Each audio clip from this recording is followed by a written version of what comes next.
ભરૂચ જિલ્લામાં 7 કરોડના મનરેગા કૌભાંડ મામલે કોંગ્રેસ નેતા હીરા જોટવાની ધરપકડ કરાઈ। ભરૂચ જિલ્લાના 3 તાલુકાના મનરેગા યોજનાના 430 જેટલા કામોમાં 7.30 કરોડના ભ્રષ્ટાચાર મામલે કોંગ્રેસના દિગ્ગજ નેતા હીરા જોટવાની ધરપકડ કરવામાં આવી છે। ભરૂચ એ ડિવિઝન પોલીસ સ્ટેશનમાં ફરિયાદ નોંધાયા બાદ એસઆઈટીની રચના કરવામાં આવી હતી। પોલીસ ગત મોડી રાત્રે ગીર સોમનાથથી હીરા જોટવાને ભરૂચ લઈ આવી હતી। ત્યાં પૂછપરછ બાદ હીરા જોટવા અને હાંસોટના ટીડીઓ કચેરીના આઉટસોર્સિંગ કર્મચારી રાજેશ ટેલરની પણ ધરપકડ કરવામાં આવી છે। નોંધનીય છે કે મનરેગા કૌભાંડને લઈ આમોર, જંબુસર, હાંસોટમાં ઉચાપતની ફરિયાદ નોંધાઈ છે। કૌભાંડ હેઠળ કરોડોની ઉચાપત થઈ હોવાની વાત છે, જેમાં Jalaram enterprise agency, Muralidhar enterprise અને કરાર આધારિત આઉટસોર્સ કર્મચારી સામે ફરિયાદ નોંધાઈ છે। કામ થયું નથી અને તેના રૂપિયા સીધા ચૂકવી દેવામાં આવ્યા હોવાની વાત છે। મનરેગા કૌભાંડનો રેલો 56 ગામો સુધી પહોંચ્યો છે। એજન્સીઓને કોના આશીર્વાદથી આ રૂપિયાની ચૂકવણી કરવામાં આવી તે ખબર નથી। અવિરત પડી રહેલા વરસાદના કારણે ડાયવર્ઝન ધોવાતા અબડાસાના તેરા નેત્રા માર્ગ બંધ થયો છે। સમગ્ર ગુજરાતમાં વરસાદનું જોર વધ્યું છે, ત્યારે મેઘરાજાની મહેરથી સૌરાષ્ટ્ર અને કચ્છ પણ બાકાત નથી। કચ્છના ગ્રામ્ય વિસ્તારમાં પણ વરસાદી માહોલ જોવા મળી રહ્યો છે। અવિરત વરસી રહેલા વરસાદના કારણે કચ્છના અબડાસામાં પાણી ભરાયા છે। અબડાસાના લાખણિયા પાસે ડાયવર્ઝન અપાયેલો રસ્તો પાણીમાં ધોવાઈ ગયો છે, ત્યારે વરસાદના કારણે ડાયવર્ઝન પાણીમાં ધોવાઈ જતા તેરા નેત્રા માર્ગ બંધ થયો છે। રસ્તા પર લાખણિયા નદીના પાણી ફરી વળતા વાહન ચાલકોને મુશ્કેલીનો સામનો કરવો પડી રહ્યો છે। રસ્તા પર પુલનું કામ ચાલુ હોવાના કારણે ડાયવર્ઝન બનાવવામાં આવ્યું હતું, જે પાણીમાં ધોવાઈ ગયું છે। ઉલ્લેખનીય છે કે રાત્રે અબડાસા સહિતના આસપાસના વિસ્તારમાં ભારે વરસાદ થયો છે, જેના લીધે અનેક રસ્તા બંધ થયા છે। ભારે પડેલા વરસાદના કારણે ડાયવર્ઝન ધોવાતા વાહન ચાલકોને મુશ્કેલીનો સામનો કરવો પડી રહ્યો છે। આણંદ મહાનગરપાલિકા દ્વારા 1 મહિના પહેલા જ બનાવાયેલા આઇકોનિક રોડ તૂટી જતા ભ્રષ્ટાચારના આક્ષેપ લાગ્યા છે। આણંદ મહાનગરપાલિકા દ્વારા 1 માસ પૂર્વે ગ્રીન ચોકડીથી ભાલેજ ઓવરબ્રિજ સુધીનો ડામર રિસરફેસ આઇકોનિક રોડ બનાવવામાં આવ્યો હતો, પરંતુ સામાન્ય વરસાદમાં જ રૂપિયા 2.14 કરોડના ખર્ચે બનાવેલ આઇકોનિક રોડ ધોવાઈ ગયો છે। રોડ પર પડેલા ખાડાને લઈને રોડ નિર્માણમાં ભ્રષ્ટાચાર થયાની બૂમ ઉઠવા પામી છે, તો બીજી તરફ ઠેર ઠેર ખાડા પડી જતા વાહન ચાલકો અને રાહદારીઓ હાલાકીમાં મુકાયા છે। નગરપાલિકાના પૂર્વ ઉપનેતા ઇલિયાસ આઝાદ, પૂર્વ કાઉન્સિલર, સમાજ સેવક અને કાર્યકર ફિરોઝ ખાન પઠાણે રોડ ઉપર જઈને તપાસ કરતા રોડનું કામ ખૂબ જ હલકી ગુણવત્તાનું થયેલું સામે આવ્યું છે। હાથ પરથી રોડની કપચી બહાર આવી જાય છે। રોડ ઉપર ઠેર ઠેર ખાડા પડી ગયા છે, ત્યારે સ્થાનિક લોકો દ્વારા રોડના કામમાં ભ્રષ્ટાચાર થયો હોવાના આક્ષેપો કરાઈ રહ્યા છે। સ્થાનિકોએ આક્ષેપ લગાવ્યો છે કે હલકી ગુણવત્તાવાળો રોડ બનાવ્યો છતાં પણ કોન્ટ્રાક્ટરને બિલની રકમ ચૂકવી દેવાય છે।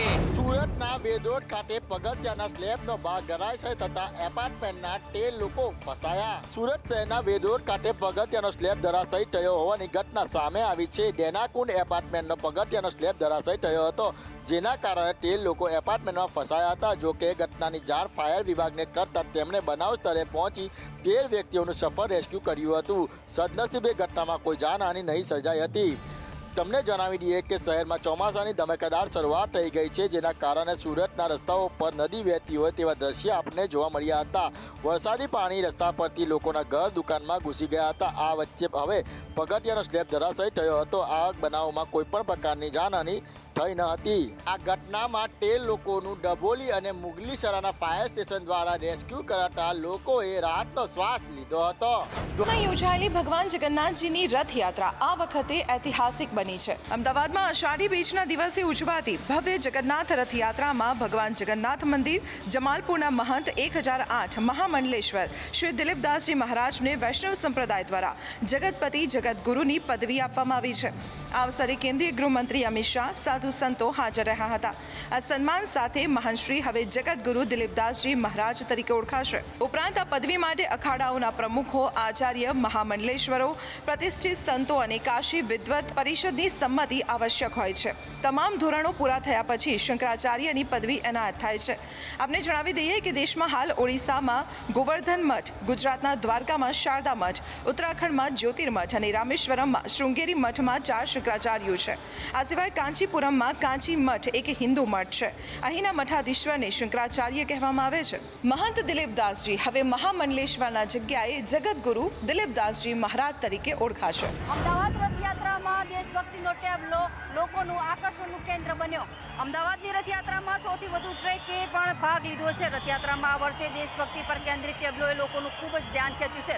સરસપુર વિસ્તારમાં યોજાયેલા આ ઉત્સવમાં ભગવાન રામની ઝાંખી, કાર્ટૂન પાત્રો અને ઓપરેશન સિંદૂર જેવા દેશભક્તિના પ્રતિબંધિત ટેબ્લો જોવા મળ્યા હતા. ક્યાંક રાફેલ તો ક્યાંક ઓપરેશન સિંદૂરની થીમ પર ટ્રક જોવા મળી હતી.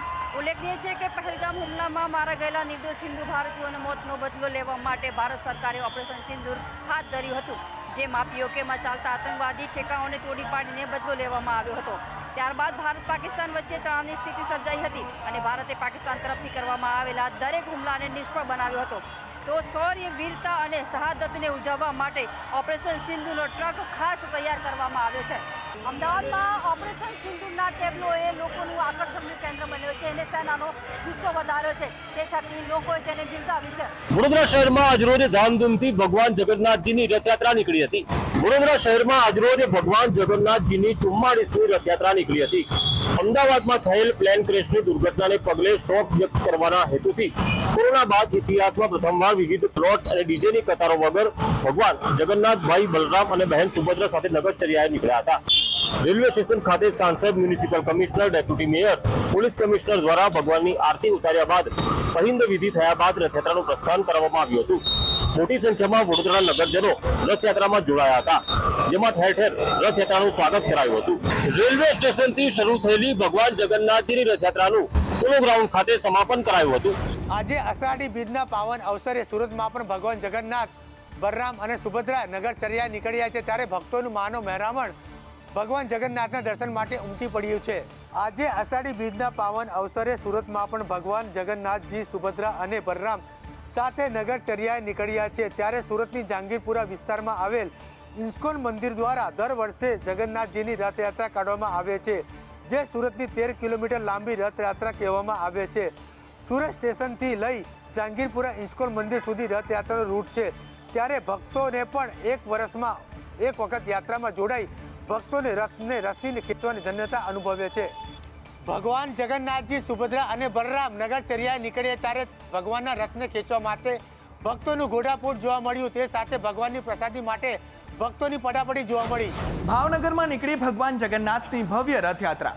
100 ટ્રક અને 20 ટ્રેક્ટર સહિત મોટી સંખ્યામાં ભક્તો પણ જોડાયા. દેશમાં ત્રીજા અને ગુજરાતમાં બીજા નંબરની ભવ્ય ગણાતી હોય છે. ભાવનગરની રથયાત્રાનું પ્રસ્થાન થઈ ચૂક્યું છે. ભગવાન જગન્નાથ, બહેન સુભદ્રા અને ભાઈ બલરામ સાથે નગરચર્યાએ નીકળ્યા છે. 3 કિલોમીટર જેટલી લાંબી આ રથયાત્રા છે.